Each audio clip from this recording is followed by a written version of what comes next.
আসসালামু আলাইকুম viewers, welcome to Stake Pro. আপনাদের সকলের দোয়ায় আমরা নতুন একটা টিউটোরিয়াল সিরিজ স্টার্ট করতে যাচ্ছি, সেটা হচ্ছে পাইথন। তো পাইথনের বেসিক থেকে অ্যাডভান্স যত টার্ম আছে আমরা সব কিছুই একটা একটা করে ইনশাল্লাহ শিখব। তো আজকে হচ্ছে জাস্ট ইন্ট্রোডাকশন ভিডিও। তো এখানে আমরা জাস্ট পাইথন সম্পর্কে বেসিক একটা ধারণা দেওয়ার চেষ্টা করব। পাইথন হচ্ছে একটা জনপ্রিয় একটা ভাষা, যেটা 1991 সালে গাইডু ভ্যান রুসাম নামে একজন ব্যক্তি এই ভাষাটা রিলিজ করেছিলেন। আপনারা নিশ্চয়ই দেখতে পাচ্ছেন এই ভদ্রলোক এই ভাষাটা 1991 সালে রিলিজ করেছিলেন। তো এখন আমরা জানবো পাইথন দিয়ে আমরা কি কি করতে পারি। প্রথমত পাইথন দিয়ে আমরা ওয়েব অ্যাপ্লিকেশন তৈরি করতে পারি, মানে ওয়েবসাইটের ব্যাকএন্ডে যে কাজগুলো সেগুলো আমরা পাইথন দিয়ে সহজেই করতে পারি। দ্বিতীয়ত আর্টিফিশিয়াল ইন্টেলিজেন্সের কাজে পাইথন প্রচুর ইউজ করা হয়। তৃতীয়ত পাইথন ডাটাবেসের সাথে সহজেই কানেক্ট করা যায়, মানে ডাটাবেসকে মডিফাই করা যায় পাইথন দিয়ে সহজেই। চতুর্থত পাইথন দিয়ে জটিল জটিল যত ম্যাথমেটিক্যাল কাজ আছে, ক্যালকুলেশন আছে, সেগুলো আমরা পাইথন দিয়ে সহজে করতে পারি।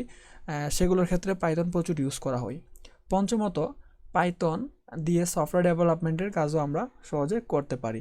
তাছাড়াও পাইথন আরও অন্যান্য কাজে ইউজ করা হয়। আপনারা চাইলে এগুলোর ব্যাপারে একটু স্টাডি করতে পারেন। আমি জাস্ট এখানে কয়েকটা দিয়েছি। আর কেন পাইথন শিখবো আমরা?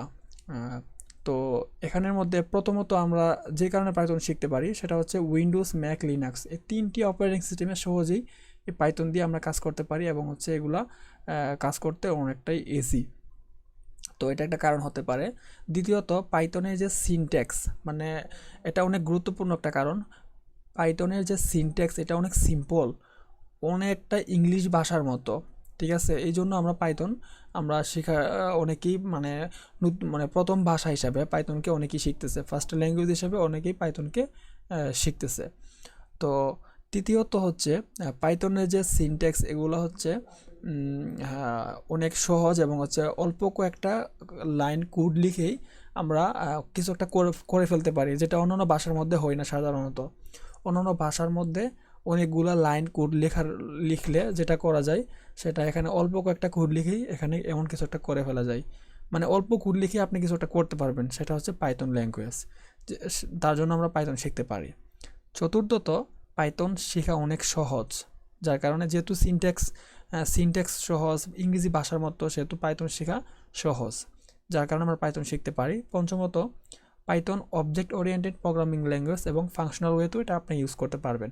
মানে অবজেক্ট ওরিয়েন্টেড ওয়েতেও আপনি ইউজ করতে পারবেন, ফাংশনাল ওয়েতেও আপনি এটাকে ইউজ করতে পারবেন।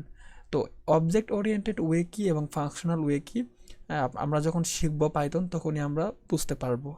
তো তাছাড়াও আরও অনেক কারণ থাকতে পারে যেগুলোর কারণে পাইথন আমরা শিখতে পারি, যদিও আমি এখানে জাস্ট 5টা দিয়েছি, আপনারা চাইলে একটু স্টাডি করতে পারেন।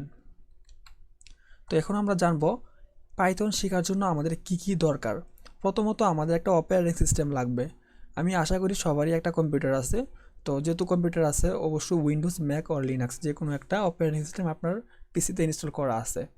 তো যদি উইন্ডোজ থাকে তাহলে হচ্ছে চলবে, ম্যাক থাকলেও চলবে, লিনাক্স থাকলেও চলবে। দ্বিতীয়ত পাইথন অবশ্যই ইনস্টল করা থাকতে হবে আপনার অপারেটিং সিস্টেমের মধ্যে, মানে আপনার Windows or Linux or Mac তিনটার মধ্যে যে কোনো একটা তো আপনার আছে। তো ওটার মধ্যে আপনার কী করতে হবে, এটাকে ইনস্টল করতে হবে। তো আপনি যদি ম্যাক অর লিনাক্স ইউজার হয়ে থাকেন তাহলে পাইথন ইনস্টল করার প্রয়োজন নেই, এটা বাই ডিফল্ট আপনার পিসিতে ইনস্টল করা আছে। আর আপনি যদি উইন্ডোজ ইউজার হয়ে থাকেন তাহলে অবশ্যই আপনাকে পাইথন ডাউনলোড করতে হবে এবং হচ্ছে পাইথনকে আপনার পিসিতে ইনস্টল করতে হবে।